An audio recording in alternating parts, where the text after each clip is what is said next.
శ్రావణ మాసంలో 4వ శుక్రవారం. అంతేకాకుండా ఆగస్టు 15 గురించి ఎక్కడ పడితే అక్కడ మన ఇండియన్ ఫ్లాగ్స్ అయితే కలకల్లాడిపోతున్నాయండి. శ్రావణ మాసంలో లాస్ట్ శుక్రవారం అన్నాను కదండి. మేమైతే ఏటకోట కనకదుర్గమ్మ అమ్మవారి గుడి దగ్గరికి అయితే వచ్చాము. ఇక్కడైతే సామూహిక వరలక్ష్మి వ్రతం అయితే చేస్తున్నారు. ప్రతి ఏడు చేస్తారు. అలాగే ఈ ఏడు కూడా ఏర్పాటు చేశారండి. జనం చూసారా ఎంతమంది ఉన్నారో. మేము వెళ్ళేసరికి అయితే కొంచెం లేట్ అయిందండి. పూజ ఎక్కడ మొదలు పెట్టేస్తారా అని గబగబా అయితే దేవుడి దగ్గర సర్దేసుకుని ఇంక పూజ అయితే చేసేసుకున్నాము. ఇంకా మార్నింగ్ అనుకున్నాము అప్పటికప్పుడు. ఇంకా అమ్మవారి దయ వల్ల అక్కడికైతే వెళ్ళిపోయాము. పూజ అయితే చాలా బాగా జరిగిందండి. ఇంకా అందరం కలిసి ఇలా వరలక్ష్మి వ్రతం చేసుకుంటుంటే నాకైతే భలే అనిపించింది. అందరినీ ఒకసారి చూపిస్తున్నాను చూడండి ఎంతమంది ఉన్నారో.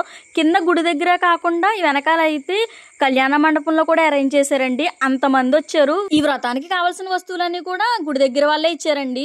ఇంకా ఆ వస్తువులు ఇచ్చినందుకు ఒక 50 రూపాయలు తీసుకున్నారు. కానీ ఈ సామూహిక వరలక్ష్మి వ్రతం అయితే చాలా బాగా జరిపించారండి. ఇంకా పూజ అయితే పూర్తయ్యాక అమ్మవారి దగ్గరికి వెళ్ళి దర్శనం చేసుకుని గుడి వాళ్ళు అయితే అన్నప్రసాదం ఏర్పాటు చేశారండి. ఇంకా అక్కడికైతే వెళ్ళిపోయాం.